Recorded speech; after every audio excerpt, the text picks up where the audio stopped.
happening, everybody? It's Sean with Reactions to the Classics, and today we got a fun one. We got an obscure artist ranked by Spotify monthly listeners top 10. There's got to be a more eloquent way to put that, but you guys get the picture. Brought to us by a friend, longtime supporter and patron of the channel, Slade Said. Thank you, Slade Said. Appreciate you. Appreciate all the patrons who make this thing go. If you'd like to support us in any way, check out that Patreon link below or the patron link on the end screen. All right, Slade Said, for November, which is a month I'm filming this for Patreon, I decided to return to the more obscure artists again and pulled out 10 artists from the vaults that I'm pretty sure have never been reacted to before on this channel. My selection criteria for this is that I need to own a copy of at least one of their albums, either physical, LP, or CD, or if that's not possible, bought digitally via Bandcamp. So they're artists that I actually know and like, some obviously more than others. Just picking out random obscure artists that I don't really know or even like myself would be pretty silly. I decided to rank the artists based on one parameter, the number of monthly listeners on Spotify, in descending order. So the first selection will be the most popular, i.e. the one with the highest number of monthly listeners. And the final selection will be the artist with the lowest number of monthly listeners on Spotify. The fact this is based on Spotify means that some artists I would have included are not included, simply because they don't have their songs featured on the platform. I must say I was rather surprised by some of the artists and listener numbers.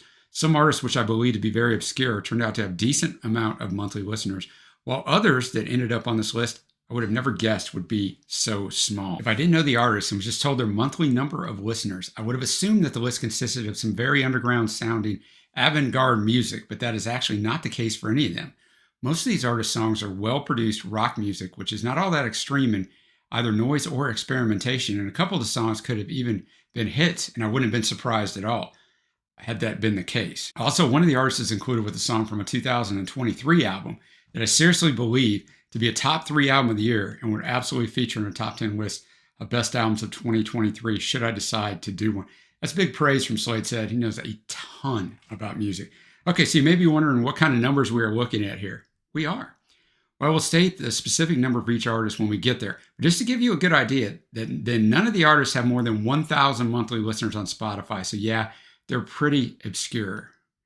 With that said, let's get into it. If you haven't watched one of these videos before, the music will not be in the video, but it will be at a Vimeo link below. So click and follow on with this because I'm going to guess you don't know any of these artists, so it's going to be fun. We'll start out with number 10, David McComb, Day of My Ascension from the album Love of Will. So it says, so the first artist on the list is David McComb. This was a surprise to me, as at least I would have assumed his Australian following would have made his numbers higher, but he only gets 568 monthly listeners. Just to put that into context, it's about 101 million less listeners than Taylor Swift. David McComb was the band leader of Australian alternative rock band The Triffids, who I included in the top 10 Australian alternative rock artists on this channel many moons ago, and also performed in the band The Black Eyed Susans after the dissolving of The Triffids. He made only one solo album as an solo artist, Love of Will from 1994. He died in 1999 at only 36 years old, but has received a lot of praise in post-mortem awards. Love of Will is in fact a great album with lots of good songs with catchy choruses, primarily with an acoustic-based rock music. One very good example of this is this song, Day of My Ascension. I would say I'm going to have the lyrics up as always, but I can only find the lyrics to 3 of these songs. This will be one of them, but let's take this journey, man. Thanks again, Slade Said. David McComb, Day of My Ascension. Really good song. I mean, I enjoyed the arrangement of it. The lyricism's great. I mean, I think he's talking about on the day of his death, right? The day of his ascension, but it could mean other things too. I don't ever really take songs right at face value, but there's always someone I have to lose. I've got 4 freeways from which to choose. I'll have 8 exits that I can use on the day of my ascension.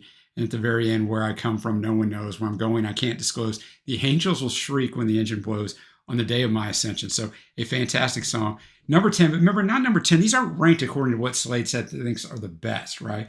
Because I would imagine this song is going to rank towards the top for me, but I haven't heard any of the other ones, but it's a fantastic song. Next up, we have Jesters of Destiny, Flesh Parade from the album The Sorrows That Refuse to Drown.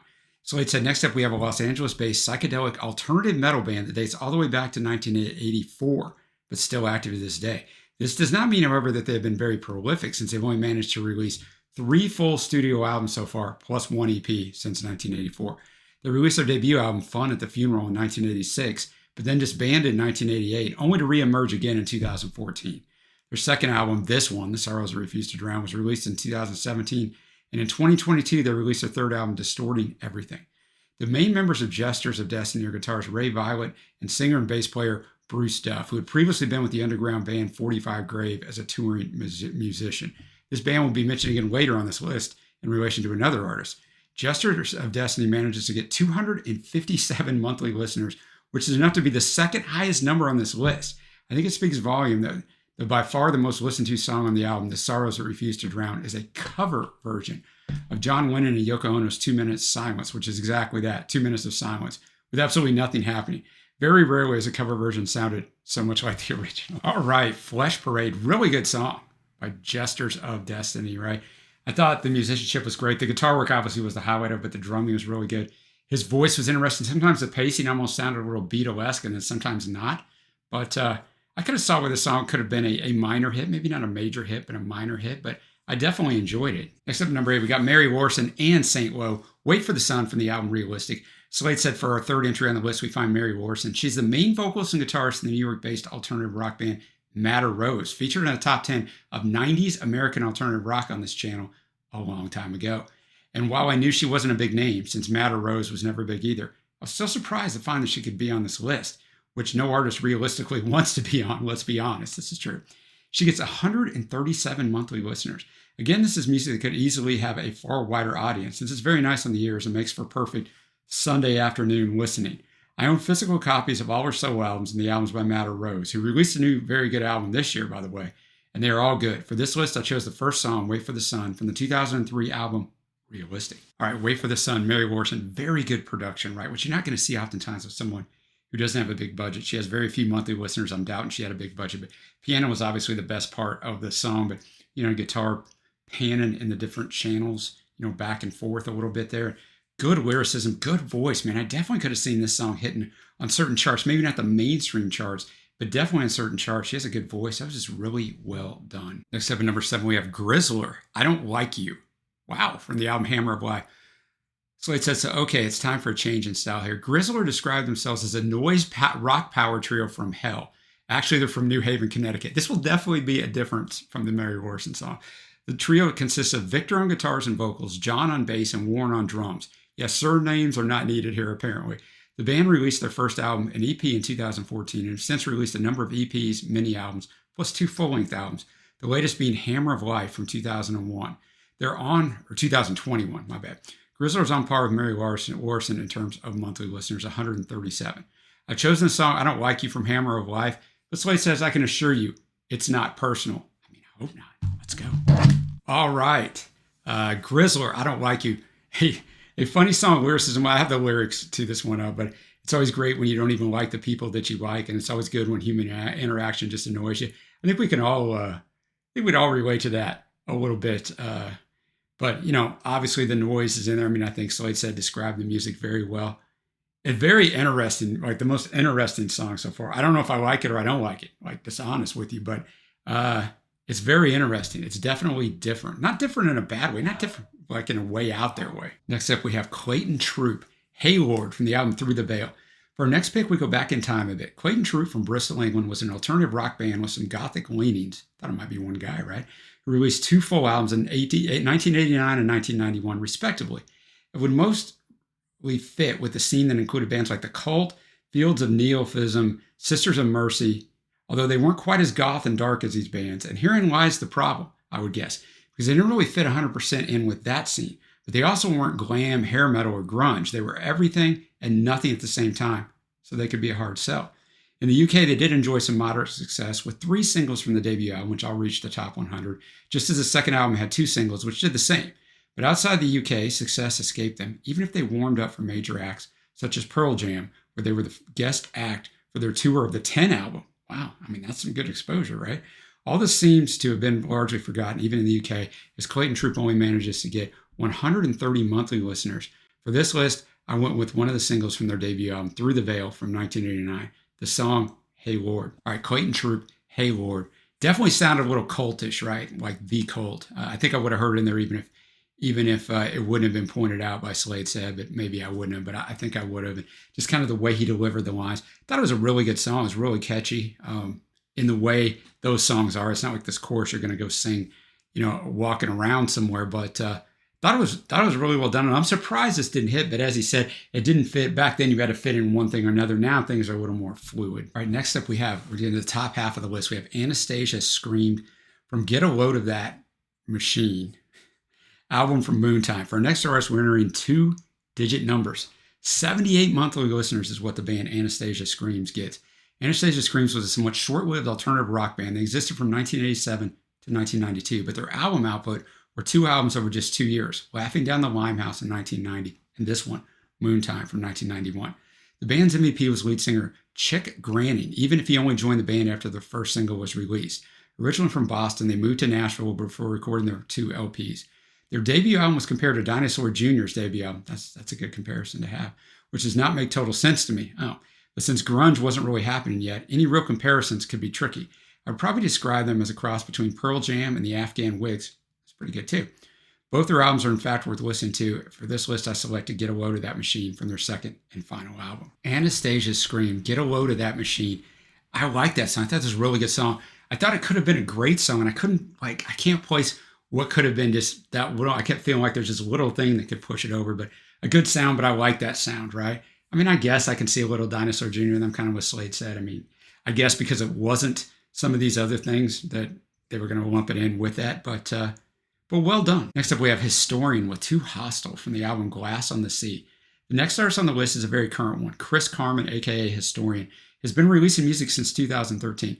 He describes his music as, quote, headphones music, which is a pretty good way to describe it. It's truly music you want to listen to with headphones when you have time to relax and enjoy atmospheric music. All right.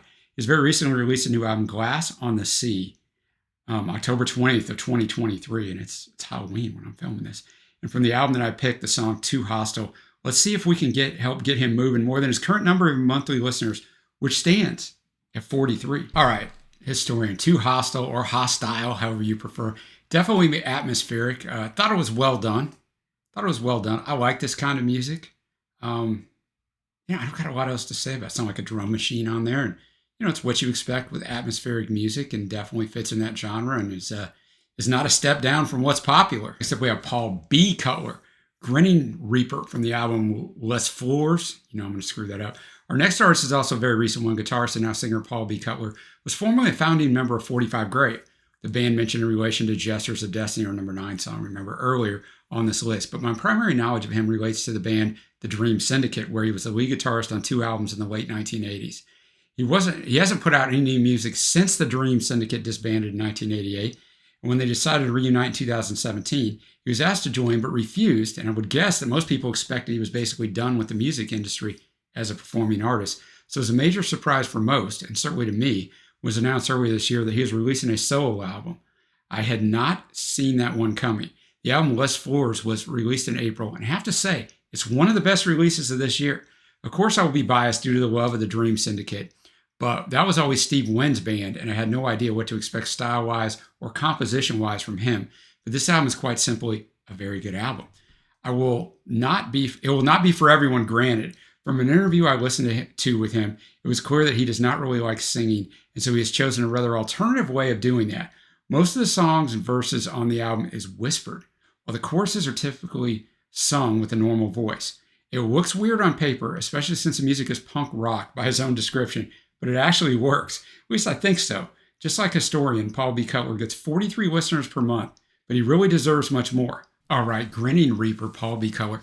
It was odd, right? For me at first, like the first, minute of the song, I'm like, yeah, this is kind of weird. And then the longer it went on, I didn't even notice it, right? The style of whispering and then singing it. So guitar work was obviously fantastic, what you would expect. But I like that song. A very interesting song, very well done song. Next up at number 2, we got Mummy Dogs, Fly Away, the self-titled album. When I made this list, I wondered if one of my favorite bands, Thin White Rope, would be small enough to enter. But thankfully, they did not end up on this list. I mention them nonetheless, since the band Mummy Dogs is the band that Thin White Rope's MVP Guy Kaiser founded when TWR was disbanded. Mummy Dogs only released one self-titled album in 2002 before calling it quits, and it's a pity, since it's an album well worth listening to. Guy Kaiser's vocals are easily recognizable for those who know Thin White Rope, but the sound is generally a little lighter and more accessible, I guess. Accessible or not, Mummy Dogs still only manages 16 monthly listeners, which is ridiculous when they have songs like this one, Fly Away. Fly Away, some top flight guitar and bass work, right? Really done well like Guy Kaiser's voice. I like that song a ton. I cannot believe these guys don't have any monthly listeners. But I mean, I guess one album in a long time. But I mean, this song's fantastic. It's one of the best songs on this list. All right, number one, we got Silo Halo, For Needed Air from the self-titled album. Trust me, on this list, remember it's most monthly listeners to fewest, and all of them are under 1,000. You don't want to take number one on this list. Every other list we do, you want to take number one. You don't want to take it on this one. Drum rolls, please, Slade said. We have reached number one on this list, with which no ambitious artist wants to be on. There you go. And let me start by saying the number of monthly listeners our top spot receives on Spotify. 2. I look, now they have 3, so I wonder if Slade said added himself to that list by listening. Yes, you read and heard that correct. The number of people who listen to our top spot on a monthly basis is 2.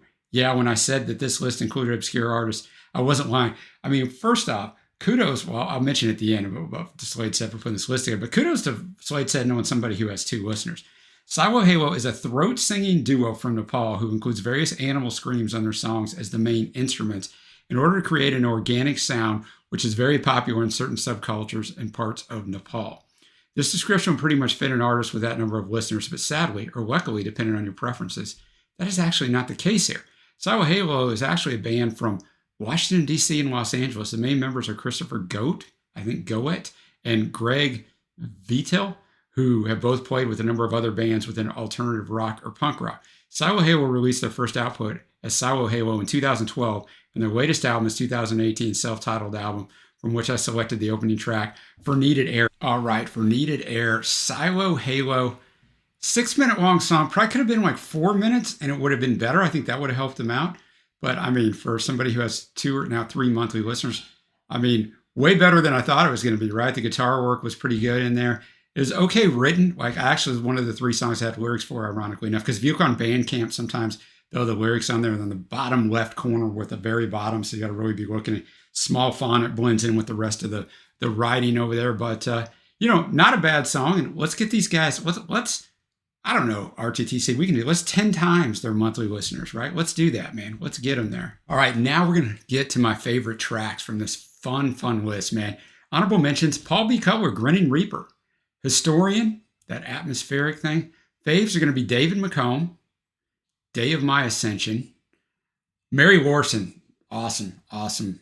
And Mummy Dogs, probably my favorite on here. But let me know what you think. What a great idea. And I mean, I can't imagine having the depth of knowledge that Slade said has to be able to not only know 10 artists, but pull out a top 10 of artists that you like. I mean, it's crazy impressive. It just really is. So let me know what you think of this below. Give me some comments on what you think, or what else, who else I could listen to that's obscure. All right, guys, until next time, I will see you.